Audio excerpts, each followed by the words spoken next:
Macherla assembly నియోజకవర్గంలో TDP ఎందుకు repolling కావాలని కోరడం లేదు అంటూ ప్రశ్నించారు సజ్జల రామకృష్ణారెడ్డి. మాచర్ల అసెంబ్లీ నియోజకవర్గంలో టీడీపీ కంఫర్ట్గా ఉండడం వల్లే అక్కడ రీపోలింగ్ కావాలని టీడీపీ కోరడం లేదా అంటూ సజ్జల రామకృష్ణారెడ్డి నిలదీసినటువంటి నేపథ్యంలో మాచర్ల అసెంబ్లీ నియోజకవర్గంలో టీడీపీ గెలవబోతుంది అంటూ సజ్జల రామకృష్ణారెడ్డి ఇండైరెక్ట్గా చెప్తున్నాడు, ఆ రకంగానే సంకేతాలు ఇస్తున్నాడు అంటూ రకరకాల వార్తలు ఇప్పుడు సోషల్ మీడియాలో చక్కర్లు కొడుతున్న నేపథ్యంలో ఈ అంశం మీద విశ్లేషణ అందించేందుకు ప్రస్తుతం మనతో పాటు ఉన్నారు ప్రముఖ సీనియర్ జర్నలిస్ట్ దుర్గాకుమార్ గారు. సార్తో మాట్లాడదాం.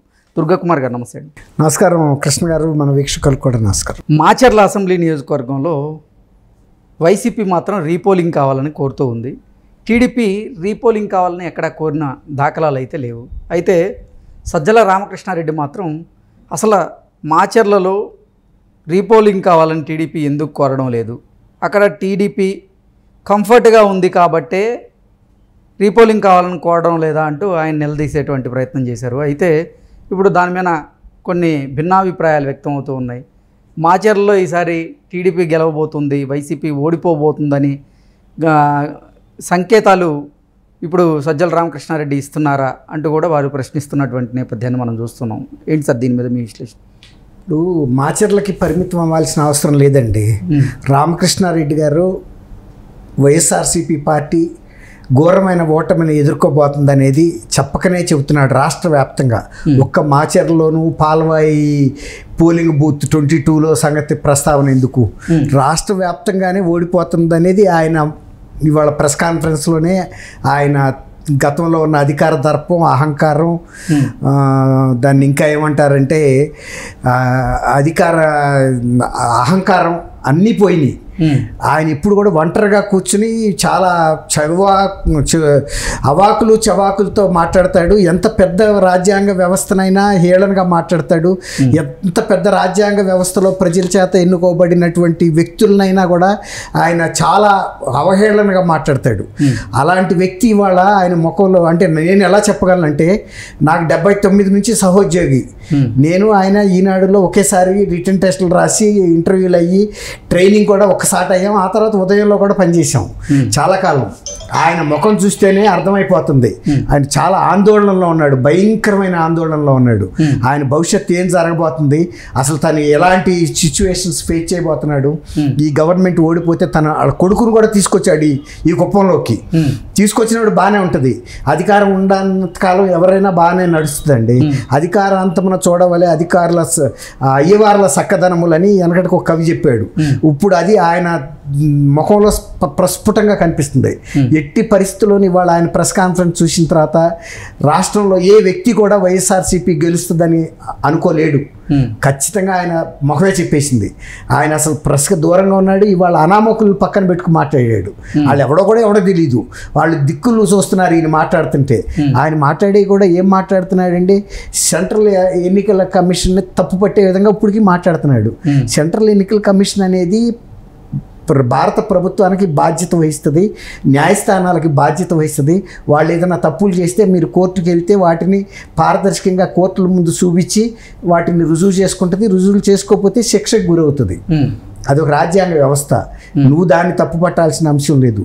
నువ్వు ఎన్నికల్ని ఎన్ని విధాల భ్రష్టు పట్టించాలో ఆంధ్రప్రదేశ్లో భ్రష్టు పట్టించడానికి కావాల్సిన ప్రణాళికలు వేసుకుని నువ్వు పోలింగ్ ఆఫీసర్ దగ్గర నుంచి పోలింగ్ కానిస్టేబుల్ నుంచి డీజీ వరకు నీకు అనుకూలమైన వాళ్ళందరినీ పెట్టుకుని తర్వాత వాలంటీర్ల ద్వారా ఎన్నికలు జరపాలని ఒక కుట్ర పన్నావు.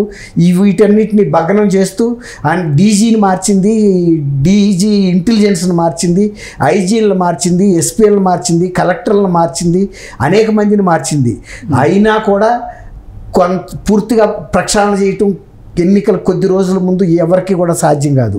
అలా కొంతమంది మీ చేత నియమింపబడి అవకతవకలు చేసి అంటే కొన్ని టెక్నికల్గా సాంకేతికంగా తప్పులు చేసి ఆ పోలింగ్ బాక్సుల్ని పక్కన పెట్టించాలని కూడా ఇవాళ ఆయన కోరుతున్నాడు. ఉద్యోగులకు సంబంధించిన పోలింగ్ బ్యాలెట్ బాక్సుల మీద ఆర్ఓ సీల్ ఉండాలని, తర్వాత ఏమో గజిస్టెడ్ ఆఫీసర్ సంతకం ఉండాలని. ఆర్ఓ సంతకం పెట్టినా సీల్ వేసేసిన తర్వాత అందులో సెక్యూరిటీ నంబర్స్, ప్రతిదానికి సీరియల్ నెంబర్ ఉంటుంది బ్యాలెట్కి. ఏ సీరియల్ నంబర్ నుంచి ఏ సీరియల్ నెంబర్ వరకు ఎన్ని బ్యాలెట్లు అందులో ఉన్నాయి అనేది కూడా కాన్ఫిడెన్షియల్గా రాసి దాన్ని సీల్డ్ కవర్లో పెడతారు. ముందు అదే ఓపెన్ చేస్తారు. రెండోది ఏంటంటే ఓటేసిన ఉద్యోగి రిటర్నింగ్ అధికారి సంతకాలు ఉంటాయి, ఫిజికల్ సంతకాలు, రబ్బర్ స్టాంప్ సంతకాలు కాదయి, ఎన్ని ఉంటాయి. అవన్నీ కూడా వాళ్ళ ఏజెంట్ల సమక్షంలోనే తీస్తారు. కానీ తెలుగుదేశంకి ఎక్కువ ఓట్లు పడినాయి అన్న దుగ్ధతో వాటన్నిటిని పక్కన పెట్టించాలని ఈయన ప్రయత్నిస్తున్నాడు. ఇప్పుడు ఎన్నికల సంఘం అనేది సాంకేతికంగా చిన్న చిన్న అంశాలు ఉన్నా కూడా వాటికి తగిన ఆధారాలు ఖచ్చితంగా ఉంటేనే ఆ బ్యాలెట్ని పరిగణలోకి తీసుకుంటుంది. అవి కనుక రిగ్గింగ్గా జరిగినవి, ఆ సీరియల్ నంబర్లో లేనివి, లేకపోతే సపోజ్ అందులో 100 పోలింగ్ బ్యాలెట్ బాక్స్లో బ్యాలెట్లు వేసారనుకోండి, పేపర్స్ అందులో 200 ఉంటే దాన్ని పక్కన పెట్టేస్తుంది, ఫ్రాడ్ జరిగినట్టు కనపడుతుంది. ఫలానా సీరియల్ నెంబర్ నుంచి ఫలానా సీరియల్ వరకు ఉన్నాయే వాళ్ళకి చూపించే కౌంట్ చేస్తారు. కాబట్టి సజ్జల రామకృష్ణారెడ్డి గారు సంయమనం కోల్పోయాడు. అసలు ఆయన ఏం మాట్లాడుతున్నాడో ఆయనకు తెలియట్లేదు. తెలుగుదేశం అన్ని సార్లు గెలుస్తున్నప్పుడు నువ్వు అక్రమాలకి పాల్పడి ఎందుకు అక్కడ తెలుగుదేశం రీపోలింగ్ కోరాలని అడుగుతున్నాడు?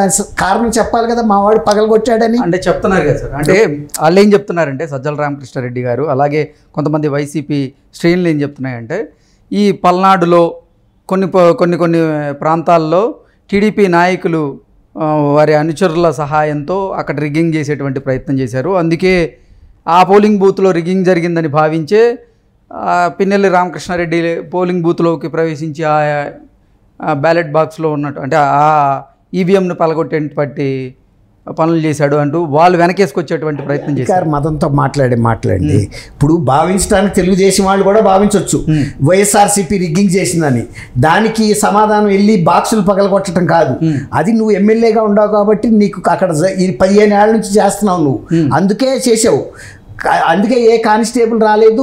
తర్వాత 13వ తారీఖున ఎన్నికలైతే 21వ తారీఖు రాక అంత సీరియస్ క్రైమ్ని ఎక్కడికి బయటికి రాకుండా వాళ్ళు మేనేజ్ చేశారంటే ఎన్ని వ్యవస్థలని ఎంతమంది అధికారులని మేనేజ్ చేశారో రేపు ఎలక్షన్ కమిషన్ బయటికి తీస్తుంది మొత్తం. ఇప్పుడు అక్కడ అడగాలని నువ్వు ఎందుకు అడుగుతున్నావు? అక్కడ నీ ఎమ్మెల్యే పగలగొట్టాడండి, పగలగొట్టిన దాన్ని నువ్వు ఎందుకు ఖండించవు? అంత దుశ్చర్య చేస్తే ఇంకా అనేక సార్లు నువ్వు చేసి ఉండొచ్చు కూడా. కానీ ప్రజలు వెల్లుగా వచ్చిన తర్వాత నువ్వు చేసే ఒక బాక్స్ పగలగొడితేనో ఒకసారి నువ్వు రిగ్గింగ్ చేస్తానో నువ్వు గెలవలేవు. ప్రజలు వెల్లుగా కిందసారి నీకు వేశారు, నువ్వు ఊహించిన దానికన్నా ఎక్కువ వచ్చినాయి. అదే పరిస్థితి వాళ్ళ తెలుగుదేశంకి ఉంది. అందుకే చాలా సుదూర ప్రాంతాల నుంచి సొంత ఖర్చులు పెట్టుకుని ఓట్లు వేసి వెళ్ళారు. అందుకని తెలుగుదేశానికి ఆ ధైర్యం ఉంది. ధైర్యం ఉండాడు, చిన్న పట్టించుకోడు, పోతాయి అనేక గడ్డి పరకలు ఇవన్నీ. కాబట్టి ఈయన అడగటం ఏంటి, ఎందుకు అడగదని నువ్వెందుకు ఖండించలేదు? తర్వాత ఓటర్ని కొట్టాడు, ఖండించారా? అతన్ని అరెస్ట్ చేయించారా? ఇతన్ని అరెస్ట్ చేసి పారిపోతుంటే మీ పోలీసులే కదా సహకారం ఇచ్చి బందోబస్తు ఇచ్చి తెలంగాణ రాగా పంపింది. కేంద్ర ఎన్నికల సంఘం మళ్ళీ ఆదేశం ఇస్తే తప్ప అతన్ని అరెస్ట్ చేయడానికి ప్రయత్నించాల. ఆ ప్రయత్నించింది కూడా తీవ్రంగా ప్రయత్నించకుండా 2 రోజులు ఆయనకి వ్యవధి ఇచ్చారు. పోలీసులు స్వాధీనంలో ఉన్నవాడు అరెస్ట్ చూపించలా, ఎందుకంటే ఆయన కోర్టుకు వెళ్ళి రిలీఫ్ తెచ్చుకుంటాడని.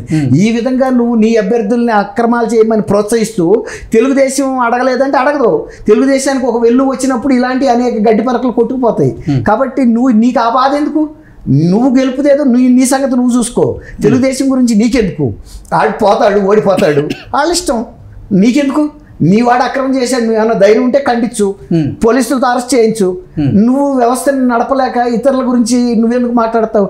అందరూ అసహించుకుంటున్నారండి. వాళ్ళ సజ్జల రామకృష్ణారెడ్డి ముఖం లేదు అక్కడ, ఎందుకు వచ్చాడో తెలియదు. అధికారంలో ఉన్నప్పుడు ఒక తీరులో మాట్లాడావు, ఇవాళ నువ్వు బేద ముఖం వేసుకుని ఏడుపు ముఖం వేసుకొచ్చి జనాలకి ఇట్లాంటి పిచ్చి మాటలు ఎందుకు మాట్లాడతావు? నీ ఉండ పొరుగు కూడా పోయింది. వాళ్ళ రేపు మ్యూజిక్ నువ్వు 4th నుంచి నువ్వు మ్యూజిక్ పే చేయాలి. చీఫ్ మినిస్టర్ ఎట్టయినా తప్పుకోగలడు, అన్ని చీఫ్ మినిస్టర్గా వ్యవహరించి నువ్వు ఎట్లా తప్పుకోగలుగుతావు? అన్ని ఆడియో వీడియో ఇవి ప్రూఫ్స్ ఉన్నాయి, నువ్వేమో సీక్రెట్గా మాట్లాడాలి ఇవన్నీ. తర్వాత ఆయన పగలగొట్టింది ఆ వీడియో బయటకు వచ్చింది ఎలా అడుగుతున్నావు? ఆయన పగలగొట్టింది ఎక్కడ? పబ్లిక్ ప్లేస్లో. పోలింగ్ బూత్ అనేది ఎవరైనా ప్రైవేట్ ఇల్లా? ఆయన ప్రైవేట్ బెడ్రూమ్లో కనుక చేసిన వీడియో బయటకు వస్తే నువ్వు అడగొచ్చు ఎట్లా బయటకు వచ్చిందని. ఒక పబ్లిక్ ప్లేస్లో చేసింది ఎందుకు బయటకు రాదు? సహజం. దాన్ని ఇంకా అసలు అడగటం ఎందుకు? చేసిన దాన్ని ఖండించలేనాడివి. ఇది ఆడలేనమ్మ ఓటు మధ్యలో అన్నట్టుగా ఉంది. Okay sir thank you so much.